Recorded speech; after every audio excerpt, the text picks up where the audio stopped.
Did you listen to the Hot Breakfast this morning? Here's what you missed. Talk about the elections, then the dynamic duo of Mark Bichachi, Gabriel Muthoma in the house. Here, sparing no one, folks, sparing no one. They call it like they see it. Gentlemen, you had, last time we spoke, you had said Sonko's goose was cooked. Yep. It was almost uncooked, huh? I mean, it had to go to the Supreme Court. Yeah. And now it's heading to the East African Court. Is it?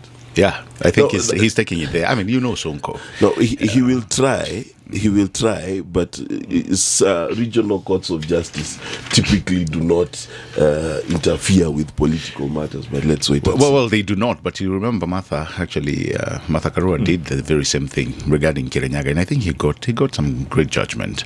But with Sonko, I think his goose really is fried. Yeah, guys, it's 3 weeks. It's 3 weeks. Even if they give him a favorable judgment, I think time is already gone. But again, you never know with these things. I think there's something we're still waiting. I think it's that's a red herring. You're waiting for something, and I don't think it's going to happen. But if Sonko was allowed to run, it was the biggest mistake. And I'm glad. I'm glad for the first time, at least, we have a court that is respectful enough, with regards to Chapter 6.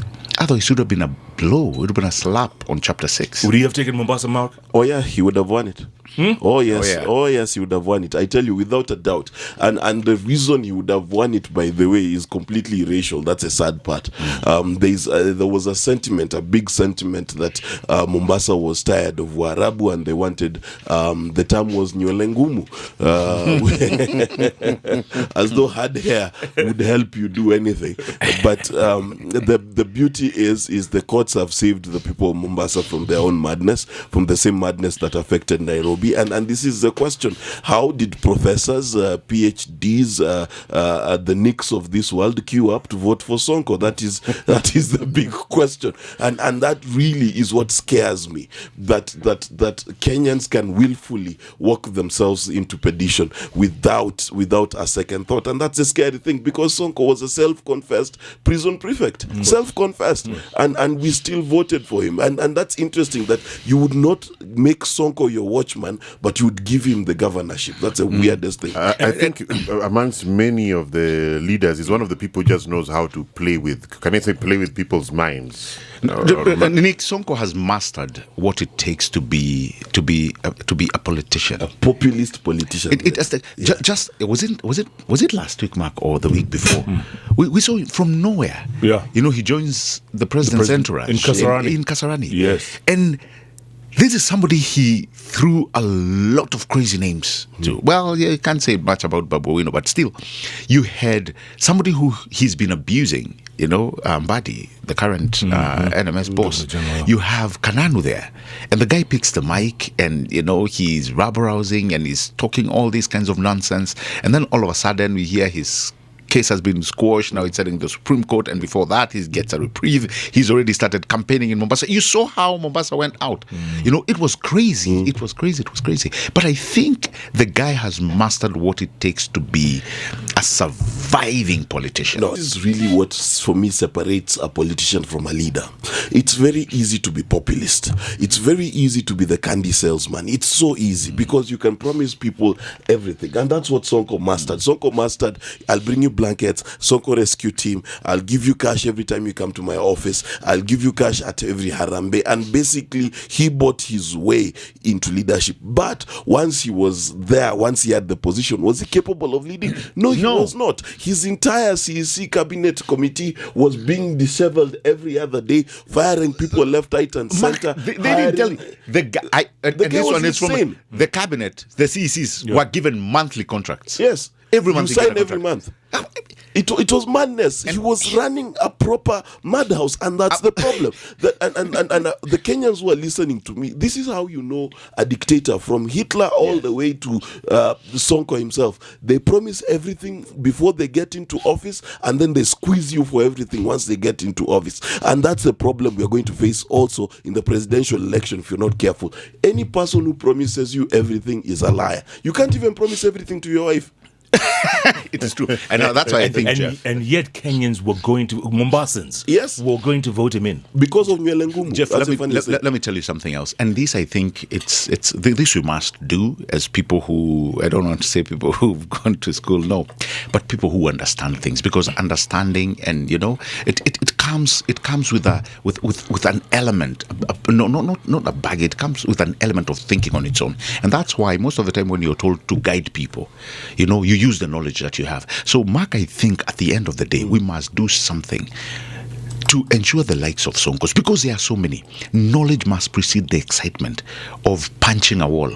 It must precede the excitement of Sonko rescue team. It must precede the excitement of so many things to bring an understanding that we need to put a leader there who understands not only the economic of our times, but who understands the sophisticates of the 21st century. Failure to which we are going to be playing musical chairs for the longest. And that's why you see Sonko, there's a small reprieve, Mombasa goes up. People are not, it's not that they're not thinking, but there's that excitement. But after the excitement, then what comes next? The excitement will not put food on your table. The excitement will not bring water to you. I mean, Nairobi was dry. He had water bowsers. He knew what to do. He knew the buttons to press. Yeah? Oh, hakuna maji huko, weka bowser tatu ine.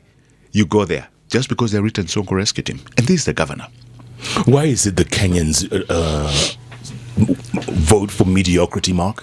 Why mediocrity? The first thing you need to understand is Kenya has a societal problem. And what's our societal problem? We live in a society where we worship wealth above all else, right? If today I bought a G-Wagon, let's say, and I went to my village, I promise you I'll come back a village elder.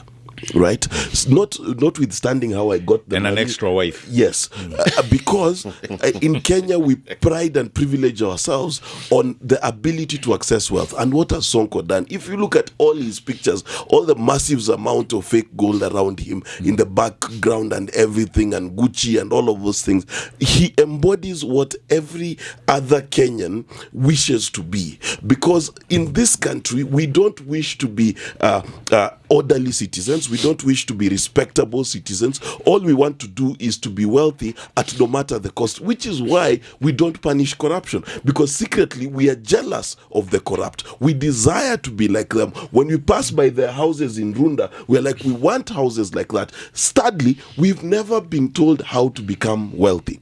In the United States, you've got Jeff Bezos, you've got Elon Musk, you've got the Microsoft guy, what's his name? Bill Gates. All of those guys. You've got all of those guys. In Kenya, many of the people we know who are wealthy are thieves. Name them. Will you help me pay my legal fees?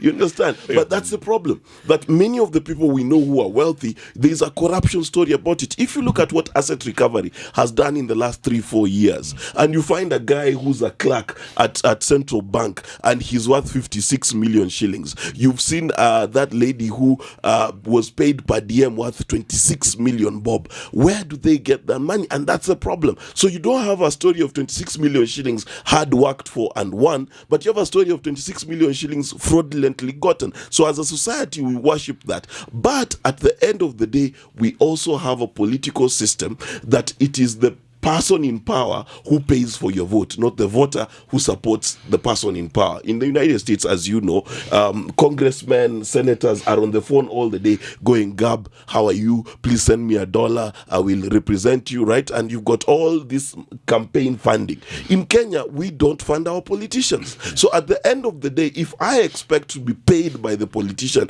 to go vote for him, then who really is the piper and who really is the one who pays the piper? So in Kenya, it is not us who pay the piper, it's the piper who pays us. So he calls the tune himself, and that's a problem with our politics. Mark has given us a good example of the United States, and predominantly many countries that are practicing democracy. The US really, I don't know how it got there. The US is our light. What do you call it? It's our shining hope, if you will, on democracy. But if you remember, it took them 240 years. Yeah. Of course, but still, we don't have to reinvent the wheel.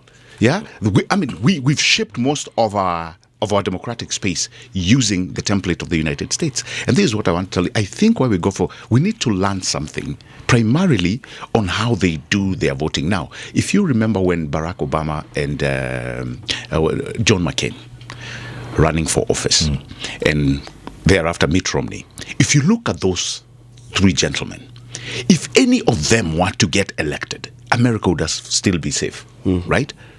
Because you have knowledgeable people running for office. If the seat went to Mitt Romney, America would have been safe. If the seat went to John McCain, America would have been safe. Because they have a channel of bringing the best, the better, and the good. We have a problem because we do not go for the best or the better. For some reason, we go for the worst or the person who shouts loud. Now, the problem with that is we must know, ladies, the ladies and the gentlemen of this country, is that leaders operate, Jeff, on installed capacity.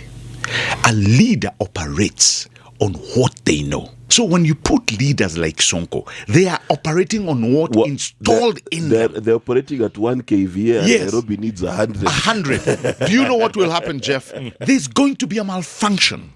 Because they do not know, they cannot carry the weight. And the minute they do not know, guess what they start doing?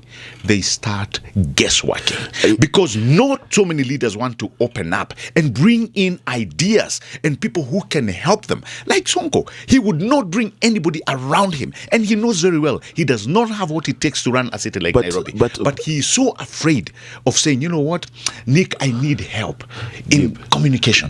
I need help on this. Bring professionals around you. He could not. In which world, Gabe, I want to ask, would you imagine Sonko as clever or as dumb as he is, so that I'm not sued? In which world would you imagine that you'd bring someone who would outshine him? And that's the biggest problem. We've got a problem of people being feeling like they need to oppress people who are smarter than them to make sure that they keep shining. But number two, Gabe, and don't forget this, sometimes we need to take leaders as at face value. Let's give Rigathi Gachagua a mention. Rigathi Gachagua has said that the moment he's selected as deputy president, first thing he will do is unfreeze his account, buy a house, and then create a catering service from Chele and Nyama. Now, let me ask you a question. It's first 100 days. First 100 days. So my question to every voter is this. When someone says something like that, why don't you believe them? Why don't you believe them?